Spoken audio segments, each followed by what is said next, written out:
Hi hello నమస్తే అండి. Welcome to our channel సలాం సైనిక. ఈరోజు ఈ వీడియోలో చాలా ముఖ్యమైన ఒక సమాచారం అనేది మన ఎక్స్ సర్వీస్మెన్కి అలాగే సర్వింగ్ సోల్జర్స్కి ఉపయోగపడుతుందనే ఉద్దేశంతోనే ఈ వీడియో చేయడం జరిగింది. ఇన్ఫర్మేషన్ కనిపిస్తే ప్రతి ఒక్క ఎక్స్ సర్వీస్మెన్కి షేర్ చేయడానికి ప్రయత్నించండి. ఇక విషయానికి వస్తే ఈ రోజున ఒక జో వీర్నారియే తను నాకు కమెంట్ చేయడం జరిగింది. ఎక్స్ సర్వీస్మెన్ యొక్క పిల్లలకి ఈ యొక్క ఎక్స్ సర్వీస్మెన్ రిజర్వేషన్ అనేది వర్తిస్తుందా, దీని విషయం ఏంటని దయచేసి ఎక్స్ప్లెయిన్ చేయండి అని చెప్పేసి వీడియోలోకి వెళ్దాం. ఇక మెయిన్గా వస్తే ఇక్కడ ఎక్స్ సర్వీస్మెన్ యొక్క పిల్లలకు సంబంధించిన విషయం ఏంటంటే వారికి ఓన్లీ వారి యొక్క స్టడీ పరంగా మాత్రమే మనకు రిజర్వేషన్ అనేది ఇవ్వడం జరుగుతుంది. కేంద్రీయ విద్యాలయాల్లో కానీ అలాగే సైనిక్ స్కూల్స్లో, రాష్ట్రీయ మిలిటరీ స్కూల్స్లో, ఈ విద్యా సంస్థల్లో ఓన్లీ కొంత పర్సంటేజ్ రిజర్వేషన్ అనేది ఇవ్వడం జరుగుతుంది సర్వింగ్ కానీ ఎక్స్ సర్వీస్మెన్ కానీ వీరికి.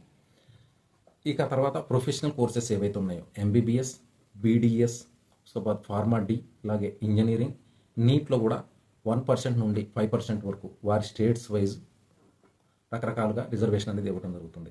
ఇదండి చాలా ముఖ్యమైన విషయం చిల్డ్రన్స్ గురించి. ఇక వారికి జాబ్స్ పొందే సమయాల్లో ఎటువంటి ఎక్స్ సర్వీస్మెన్ రిజర్వేషన్ అనేది వర్తించదు. ఒక్క చోట వర్తించే అవకాశం ఉంది.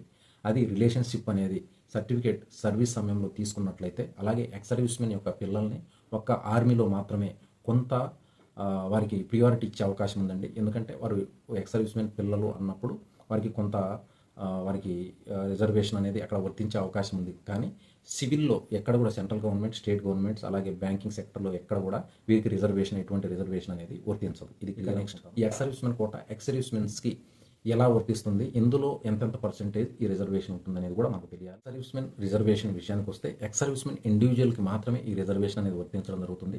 స్టేట్ వైడ్ రిజర్వేషన్ మనం చూసినట్లయితే మినిమం 2% నుండి, ఆల్ ఓవర్ ఇండియా గురించి నేను చెప్తున్నాను, మినిమం 2% నుండి మ్యాక్సిమం 20% వరకు కూడా రిజర్వేషన్ కల్పించడం జరుగుతుంది మన ఇండియాలో.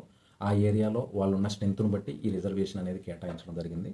ఇక నెక్స్ట్ విషయం బ్యాంక్స్లో వచ్చేసరికి 14%, అలాగే సెంట్రల్ గవర్నమెంట్లో గ్రూప్ డి, గ్రూప్ సిస్లో 10%, 14% ఇలా డివైడ్ చేసి రిజర్వేషన్ అనేది ఎక్స్ సర్వీస్మెన్కి కల్పించడం జరిగింది. ఓకేనండి, ఇంతటితో మీకు క్లియర్ అయింది అనుకుంటా. పిల్లలకి ఎక్స్ సర్వీస్మెన్ కోటా జాబ్స్లో వర్తిస్తుందా లేదా, ఏ సమయాల్లో వీరికి ఎక్స్ సర్వీస్మెన్ కోటా వర్తిస్తుంది అనేది మీకు క్లియర్ అయింది అనుకుంటా.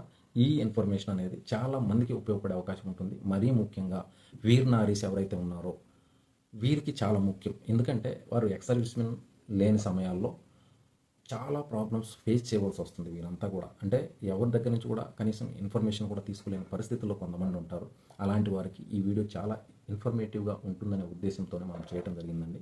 దయచేసి ప్రతి ఒక్క ఎక్స్ సర్వీస్మెన్కి ఎక్స్ సర్వీస్మెన్ అసోసియేషన్స్లో వారి గ్రూప్స్లో తప్పకుండా ఈ వీడియోని షేర్ చేయడానికి ప్రయత్నం చేయండి. ఇక మరో వీడియోలో మరలా కలుద్దాం మరో టాపిక్తో. థ్యాంక్ యూ అండి. Thank you for watching this video. జై హింద్.